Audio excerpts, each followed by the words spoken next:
Wish you a very happy new year and congratulations to all my YouTube friends, subscribers and dear viewers. Namaskar, আমি Ashim Das. Welcome to my channel awareness with Dasji.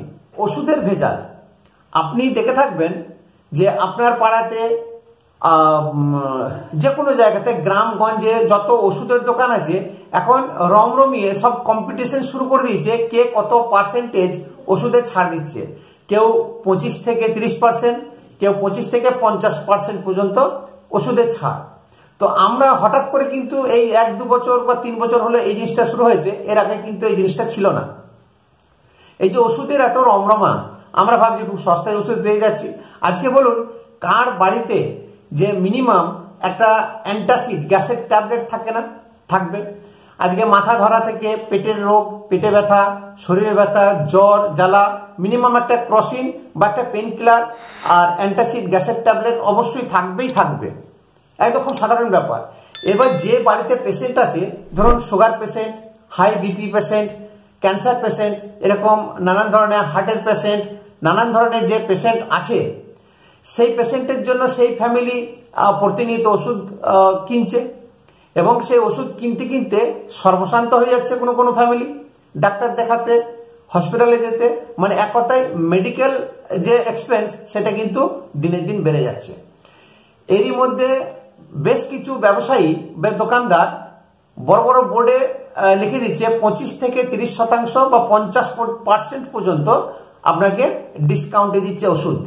এখন আমরা ভাবছি যে ঠিক আছে, ডিসকাউন্টে পাচ্ছি, 100 টাকা জিনিস আমি 70 টাকায় পেয়ে যাচ্ছি, খুব ভালো কথা। যার বাড়িতে হয়তো 4000, 5000, 6000, 10,000 টাকার প্রত্যেক মাসে মানে রেশনের মতন বিল আসে ওষুধের, সে তো আরো ভাববে যে না বাবা কিছুটা আমার তো সাশ্রয় হলো, 10,000 টাকা জিনিস 7,000 টাকা পেয়ে যাচ্ছি। এইবারে বলুন সে দিচ্ছে কোথা থেকে, সেই ওষুধগুলো কোথা থেকে আসছে? এমনি তো দিচ্ছে না। এখন সেটা দেখা যাচ্ছে যে ভারতবর্ষের মধ্যে সব থেকে পশ্চিম বাংলাতে 2 নম্বরই ওষুধ বিক্রি হয়, মানে জাল ওষুধ, ডুপ্লিকেট ওষুধ। এই ওষুধ এত হারে বেড়ে গেছে আমরা না তো বুঝতে পারি না জানতে পারি।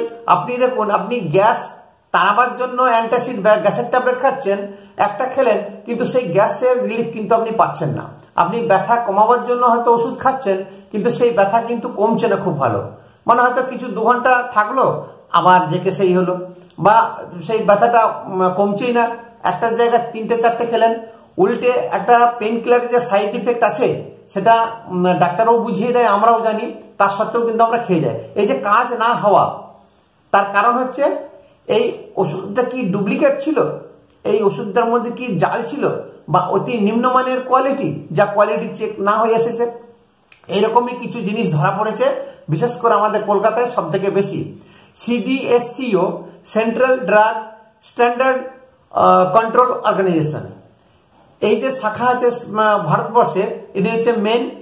এনার দৌলতে আজকে কলকাতাতে বেশ কিছু ড্রাগস মানে ওষুধ ধরা পড়েছে এবং ধরেছে না উত্তরপ্রদেশের গাজিয়াবাদ এবং বিহারের শাখা, বিহারের এবং গাজিয়াবাদের CDSCO যে ব্রাঞ্চ আছে, সেই ব্রাঞ্চ ওই উত্তরপ্রদেশের কোনো মানে সোর্স পেয়েছিল, সেই সোর্স ধরে কলকাতায় এসেছিল এবং কলকাতার CDSCO এবং বিহার আর গাজিয়াবাদের CDSCO সব যৌথ অভিযান চালিয়ে কলকাতাতে নয় করে প্রায় 6 কোটি 60 লক্ষ 7 কোটির মতন মূল্যের ওষুধ পাকড়াও করেছে।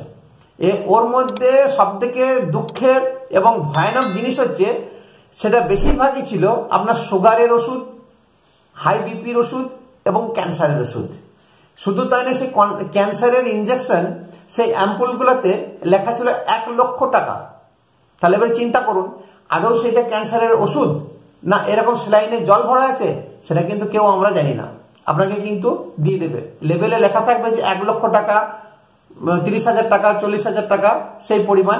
এইবারে আপনি একটা কম্পেয়ার করুন যে সমস্ত দোকানগুলো এই যে ডিসকাউন্টে ওষুধ দিচ্ছে, তাহলে সে ওষুধগুলো আসছে কোথা থেকে? অরিজিনালি টেস্টেড, অরিজিনাল জায়গা থেকে নিচ্ছে কি? এত তার ম্যানুফ্যাকচারিং কস্টিং কত হয়েছে তারপরে অ্যাডভার্টাইজমেন্ট নিয়ে আসা, হোলসেল থেকে রিটেলে নিয়ে আসা, এই যে টোটাল যে সার্কেলটা তার খরচ খরচা আছে। তাহলে এত কম দামে সে ওষুধটা দিচ্ছে কি করে, এটা একটা ভাবার বিষয়। আমি বলছি না যে সেই ডুপ্লিকেট ওষুধগুলো সেই বিক্রি করছে, কিন্তু বাজার এত হারে ছেয়ে গেছে যে ধরা মুশকিল, বোঝা মুশকিল। যাদের ধরার কাজ, যাদের বোঝার কাজ, তারা কিন্তু ঘুমোচ্ছে, প্রশাসন কিন্তু ঘুমোচ্ছে। আজকে প্রচুর মানুষ, আজকে দেখুন আমাদের বেঙ্গল ছেড়ে সুদূর চেন্নাই চলে যাচ্ছে, ভেলোরে চলে যাচ্ছে, হায়দ্রাবাদে চলে যাচ্ছে বা বোম্বে চলে যাচ্ছে। কেন না, আমাদের এখানে পরিষেবা ভালো নেই, স্বাস্থ্য পরিষেবা টোটালি খারাপ। আজকে আরজিকর কাণ্ডে দেখুন আমাদের যে অভয়া বোন, আজকে তাকে মানে মরতে হলো এইসব কারণে। সেই যে দুর্নীতি, ঠকবাজি ধরে ফেলেছিল। নিম্নমানের তুলো, যে তুলোতে অপারেশন করার সময় ব্যবহার করে, সেটা নাকি ব্যবহার করলে সেটা বিষক্রিয়া হবে, যেটা খবরে প্রকাশ, যেটা পেয়েছি। যে সমস্ত ব্যান্ডেজ, যে সমস্ত মানে অন্যান্য সামগ্রী, সরঞ্জাম অপারেশনের, টোটাল জিনিসটা কি মানে ডুপ্লিকেটে ভর্তি। ওষুধপত্র থেকে শুরু করে সমস্ত ডুপ্লিকেট। তাহলে সেই জালচক্র যে এই সরকারি হসপিটালগুলোতে যুক্ত নেই কি করে জানবো? কিছুদিন আগেই ধরা পড়েছিল যে মালদার সরকারি হসপিটালে বেশ কিছু এরকম ডুপ্লিকেট ওষুধ ধরা পড়েছিল। সেটা যখনই আমাদের এখানে কোনো দুর্নীতি হয় আমাদের রাজ্যে, সেটাকে সরকার যত না তেরেপুরে ধরবে, তার সোর্স বের করবে, তার থেকে তেরেপুরে কত তাড়াতাড়ি সেটাকে ধামাচাপা দেওয়া যায়, এইটার উপরে উঠে পড়ে লেগে পড়ে। তাহলে সেইটাকে চাপা দিল, যে দুর্নীতিবাজ করলো বেরিয়ে গেল, টাকা কামালো বেরিয়ে গেল, যে মরলো। আমাদের দেশে, আমাদের রাজ্যে ঠিক এরকমই চলছে। আজকে আসাম থেকে এসটিএফ, আসাম থেকে পুলিশ এসে পশ্চিমবঙ্গের পুলিশকে নিয়ে খপাখপ যেমন মাছ ধরে, সেরকম এখানকার সমস্ত জঙ্গি জামাত সংগঠন, বাংলাদেশের যত মৌলবাদী সংগঠনগুলো আছে সব তুলে নিল, সব কিন্তু তুলে নিল। আজকে ঠিক সিডিএসসিও গাজিয়াবাদের শাখা কলকাতার ব্রাঞ্চের মানুষদেরকে, পুলিশদেরকে সঙ্গে নিয়ে আজকে এই ড্রাগস জাল ওষুধ ধরলো। কেন আমাদের কলকাতা বা পশ্চিমবঙ্গে সিডিএস ব্রাঞ্চের মানুষ ছিল না, পুলিশ ছিল না? তারা কি জানতো না যে এই ওষুধগুলো ভয়ানক ওষুধ? সব থেকে মারাত্মক জিনিস হচ্ছে, জেনে রেখে দিন, আমাদের ওষুধ মেড ইন ইন্ডিয়া হয়। মারাত্মক বিষয় যেটা হচ্ছে, ওর মধ্যে প্রচুর ওষুধ made in Bangladesh, made in Ireland, made in তুরস্ক, মেড ইন আমেরিকা, যেগুলো বেআইনি, আইনি বিরুদ্ধ কাজ, এগুলো পারমিশন দেয় না। আদৌ সেগুলোতে কি ওষুধ আছে? সেগুলো কি ড্রাগস আছে না অন্য কিছু ওর মধ্যে ভরা আছে? তাহলে এগুলো ভাববার বিষয় আছে। জন সচেতনতা বাড়ানোর জন্য অতি অবশ্যই এই ভিডিওটিকে বেশিরভাগ শেয়ার করবেন, যাতে প্রত্যেকেই জানতে পারে, কমসে কম নিজে নিজে সচেতন হয়ে থাকতে পারে। সুস্থ হওয়ার জন্য আমরা যে ওষুধ ব্যবহার করি বা ডাক্তারের কাছে যাই, আমরা অসুস্থ হয়ে ঘরে ফিরি। বাধ্য হয়ে আজকে মানুষ পশ্চিমবঙ্গ ছেড়ে সুদূর চেন্নাইয়ে এমনি এমনি কেউ যাচ্ছে না ডাক্তার দেখাতে।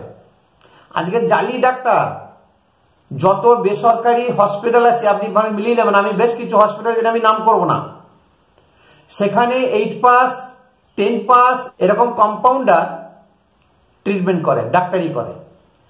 সেখানে বড় বড় ডাক্তাররা শুধু অপারেশন করে, heart operation, brain operation, stomach operation, gallbladder operation, এরকম যত ধরনের মারাত্মক অপারেশন আছে সেগুলো অরিজিনাল ডাক্তারি করে। বাকি মেডিকেলি দেখা জ্বর জ্বালা যেগুলো ভর্তি করে রাখে, এখানে দেখবেন বেশিরভাগ ডাক্তার নেই, সেখানে নার্সে দেখছে, সাফাই কর্মী তো অনেক সময় দেখে নেয়, কিন্তু বিলটা 2 লাখ 4 লাখ 6 লাখ 10 লাখ দিয়ে আসছে বেসরকারি হসপিটালে, নামি দামি হসপিটাল। আমি অমুক হসপিটালে ছিলাম, আমি তমুক হসপিটালে ছিলাম বলাটা কিন্তু এখন অন্যায় হবে। অনলাইন পারচেজিং, এই যে অনলাইন বাড়িতে বসে বসে আপনি মেডিসিন পেয়ে যাচ্ছেন, আপনাকে 50% 60% পর্যন্ত ছাড় দিচ্ছে, ডাকে আসছে, কুরিয়ারে আসছে, ওষুধ আপনি বাড়ি বসে পেয়ে যাচ্ছেন। কিন্তু সেই ওষুধগুলো কি আদৌ ভালো ওষুধ, না ওইরকম এক্সপায়ারি ডেট পেরিয়ে গেছে সেই ওষুধগুলো আসছে ঘুরে? সস্তাতে আমরা ওষুধ কিনছি,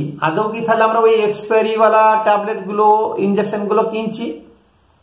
আদৌ কি আমরা সেই বাংলাদেশ, আয়ারল্যান্ড, তুরস্কের মেডিসিন কি আমরা কিনছি? দেখবে না কে? এগুলো সাধারণ মানুষের দেখার কথা নয়। সে আমরা যতই লেখাপড়া জানি, শিক্ষিত হই, ড্রাগস একটা আলাদা সেকশন, ড্রাগস জিনিসটা একটা আলাদা টোটালি। তাহলে এখানে ন্যারকোটিক্স ডিপার্টমেন্ট কি করছে, পুলিশ কি করছে, প্রশাসন কি করছে? আজকে আমাদের নেতা মন্ত্রীরা বড় বড় ভাষণ দেয়, তো তারা কি করছে? তাদের ছেলে মেয়ে, তাদের পরিবার নেই, তারা কি ওষুধ ইঞ্জেকশন নেয় না, দেখায় না, হসপিটালে ভর্তি হবে না? এগুলো ভাববার বিষয় আছে। আমরা জনগণ, আমরা তো ভাববই, আমাদেরকে বুঝে নিতে হবে, দেখে নিতে হবে। আজকে প্রশাসন আমাদের শীতঘুম দিচ্ছে, যে হারে ঘুমিয়ে ঘুমিয়ে রাজ্যটাকে চালাচ্ছে, কোনোদিন দেখবেন আমরা শেষ হয়ে গেছি, হয়তো ঘুমুচ্ছি, দেখবেন এই পশ্চিমবঙ্গটাই নেই, গায়েব হয়ে গেছে। অতএব আপনাদের কাছে অনুরোধ, আপনারা সচেতন থাকুন, সবসময় সজাগ থাকুন, প্রশ্ন করুন যে এত কম টাকায় ওষুধ কি করে দিচ্ছ ভাই তুমি, ওষুধটা আদৌ ঠিক আছে কিনা। যদি ওষুধের সেই কাজ না হয়, সঙ্গে সঙ্গে দোকানে ফেরত দিন এবং প্রতিবাদ করুন। নমস্কার।